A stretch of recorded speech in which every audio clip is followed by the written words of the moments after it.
Good morning students. एक बार फिर से वेलकम आपका श्रीमती गोमती पीजी कॉलेज बड़ागांव द्वारा संचालित ऑनलाइन क्लासेज में। आज का अपना जो वीडियो है वो है बीकॉम पार्ट सेकेंड ईयर के सेकेंड पेपर बिजनेस एडमिनिस्ट्रेशन के second paper management principles of management प्रबंध के सिद्धांत जो किताब चलती है बीकॉम पार्ट सेकेंड ईयर में, उसका टॉपिक है। आज का टॉपिक का नाम है आपका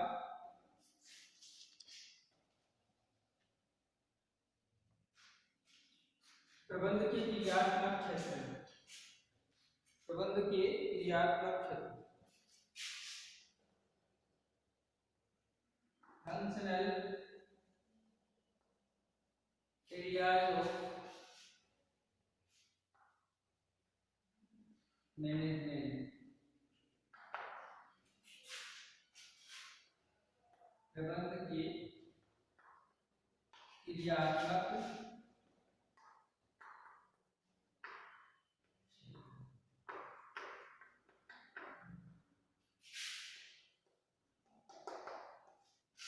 प्रबंध के क्रियात्मक क्षेत्र क्या होते हैं? प्रबंध के क्रियात्मक क्षेत्र, इसका मतलब कि आज का जो प्रबंध है वो इतना ज्यादा विस्तृत हो गया है, मैनेजमेंट जो है वर्तमान में इतना ज्यादा तेजी से चला गया है, बहुत ज्यादा बढ़ गया है कि उसके जो काम है मैनेजमेंट के और जो मैनेजमेंट के अंतर्गत जो अलग अलग डिपार्टमेंट में जो काम किए जाएंगे उन्हीं को इसका क्रियात्मक क्षेत्र कहा गया है।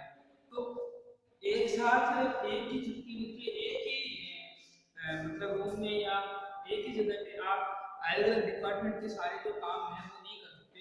इसके लिए आपको जितने सारे फंक्शनल एरिया होते हैं बिजनेस के रेफरेंस में, जितने सारे जो काम करने वाले जो क्षेत्र होते हैं व्यवसाय के संदर्भ में, उन सभी क्षेत्रों को मतलब यहाँ पे इसमें प्रबंध के क्रियात्मक क्षेत्र के हिसाब से मतलब संज्ञा दी गई है। तो यहाँ पे जो है अपन पढ़ेंगे इसमें इसके क्रियात्मक क्षेत्र जो है उसको अलग अलग डिपार्टमेंट वाइज डिवाइड करके समझाया है।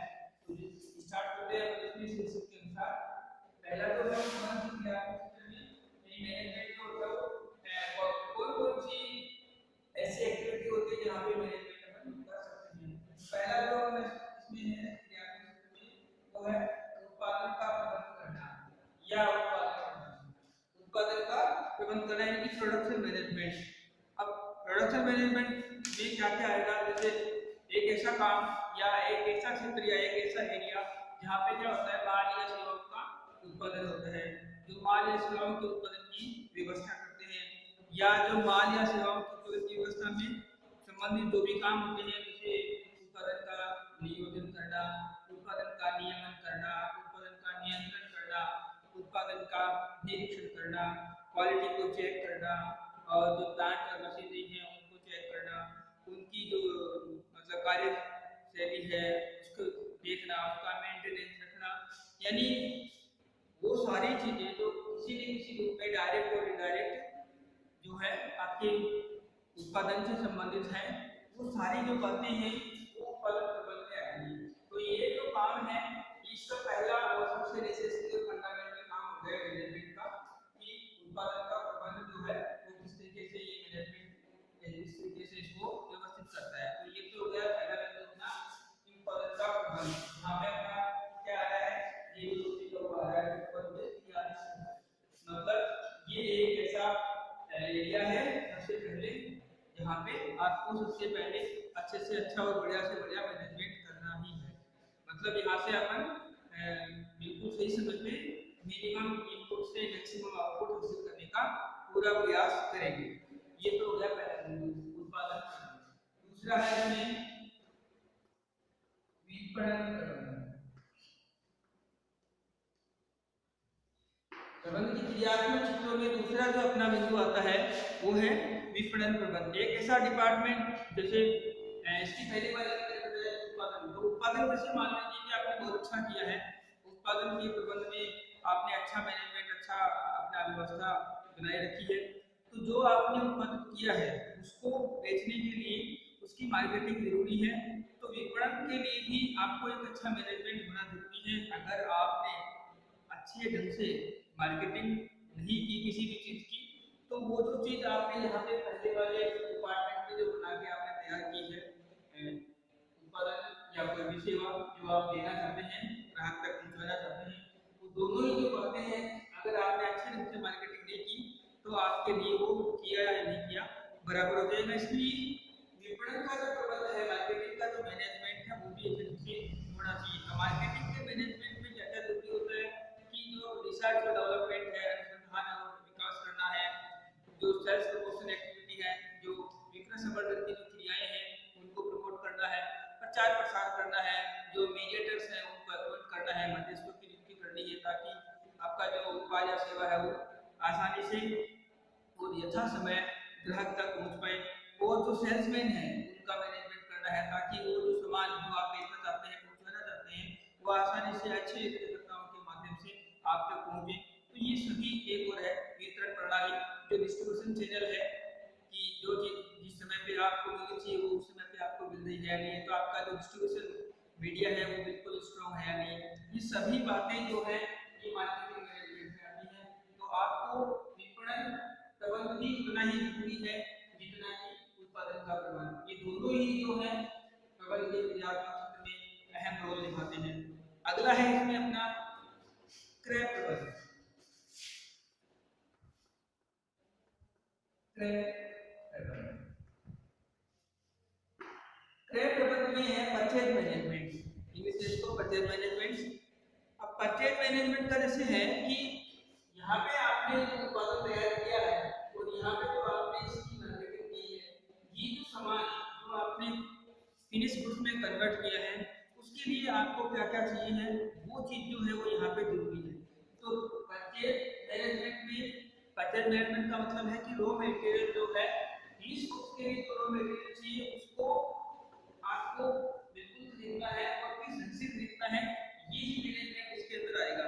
तो परचेज मैनेजमेंट में क्या है कि माल जो है कितना है, किस प्रकार का है, कौन सी क्वालिटी का है, कौन सी शर्तों पे खरीदा जाएगा, आपके लिए वो माल सही है नहीं है, आपके लिए उस माल की जो अवेलेबिलिटी है वो सही है नहीं है। तो ये सारी जो बातें हैं रॉ मटेरियल से संबंधित जो कच्ची सामग्री जो है अपन फिनिश गुड्स को बनाने के लिए जो रॉ मटेरियल अपने को इनपुट के रूप में चाहिए होता है, अगर वो रॉ मटेरियल का मैनेजमेंट अगर अपन से सही ढंग से नहीं हो पा रहा तो अपने लिए वो जो फिनिश गुड्स है बनने वाला जो तैयार माल है वो भी उस क्वालिटी का नहीं बन पाएगा जिस क्वालिटी का अपन चाहते हैं। तो कहने का मतलब ये है कि जो परचेज मैनेजमेंट है उसके अंदर आपको किस प्रकार का माल चाहिए, कितना माल चाहिए, कहाँ से लाना है, कहाँ से ले जाना है, कौन सी क्वालिटी का है, कौन सी समय पे लाना है, कितने रुपए का आएगा, आपके अनुरूप वो सही है या नहीं है, ये सारी बातें जो है वो परचेज मैनेजमेंट में आती है। अगला जो मैनेजमेंट है इसका है वित्तीय प्रबंधन, फाइनेंशियल मैनेजमेंट, वित्तीय प्रबंधन। वित्तीय प्रबंधन जो है, बिजनेस जो है बिना वित्त के होता ही नहीं है, सभी को मालूम है। तो finance is the blood of business, वित्त जो है वो व्यवसाय का जीवन रत्न कहा गया है। अगर आपको बिजनेस करना है तो आपको फाइनेंस बिल्कुल आपके पास में होना मांगता है। तो अगर आप बिल्कुल भी अगर किसी भी फील्ड में जाएंगे, चाहे आप प्रोडक्शन वाला मैनेजमेंट करेंगे, चाहे आप मार्केटिंग वाला मैनेजमेंट करेंगे, चाहे आप बिजनेस वाला मैनेजमेंट करेंगे, तो आपको ये जो फाइनेंशियल है ये आपके पास में होना जरूरी है। अब फाइनेंशियल में कैसे क्या है कि आपके जो फंड्स हैं पहले तो आपको डिसाइड करना पड़ेगा कि किस प्रकार का फाइनेंस आपको चाहिए, कैसे प्रकार के आपको कौन से प्रकार के आपको फंड्स चाहिए, कौन से प्रकार के आपको कोर्स की जो मतलब आपको जरूरत है। और फिर आपको जब एक बार मालूम हो जाता है कि किस प्रकार का फंड आपको चाहिए तो उसके बाद में आपको ये भी पता करना है कि मैं जो फंड है वो कहाँ से उसके सोर्सेज है वो कहाँ से मैं वो जो फंड है वो कलेक्ट कर सकता हूँ। तो आपको पहले तो ये भी जानना है कि कितना अपने को चाहिए और फिर ये जानना है कि मेरे को कहाँ से चाहिए। तो ये जो चीजें हैं वो फाइनेंशियल मैनेजमेंट में आएगी।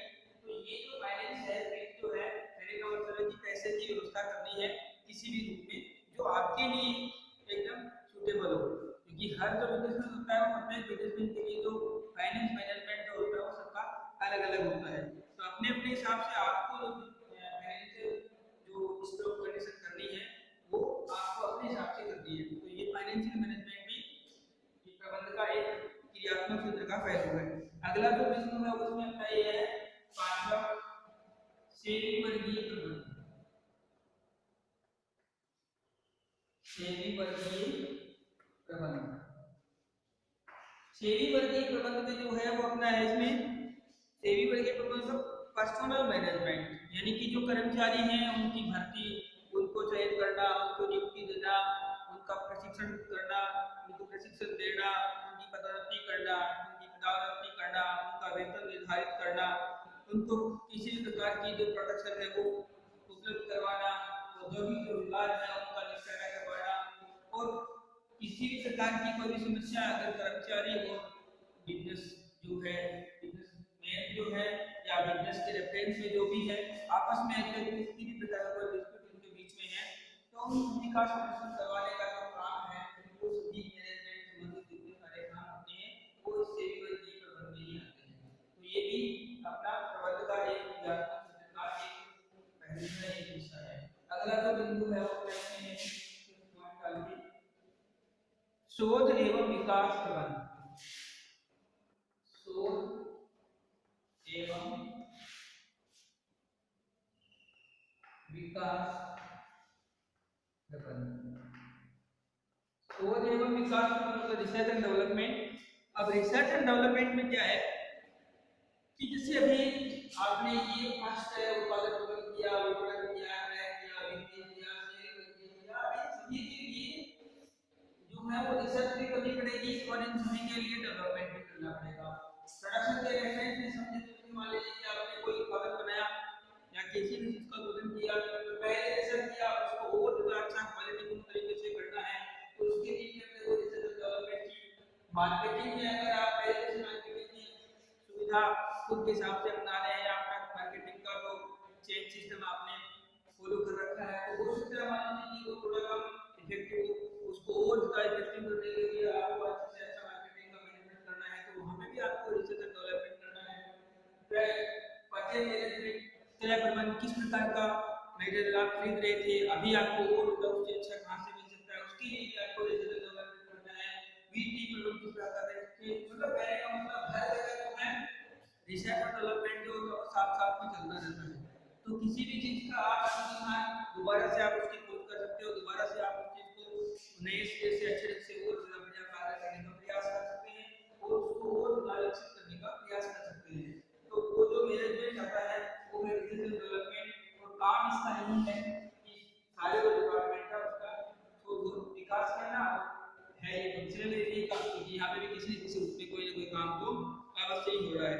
अगला जो बिंदु है उसका है इसमें कार्यालय प्रबंधन,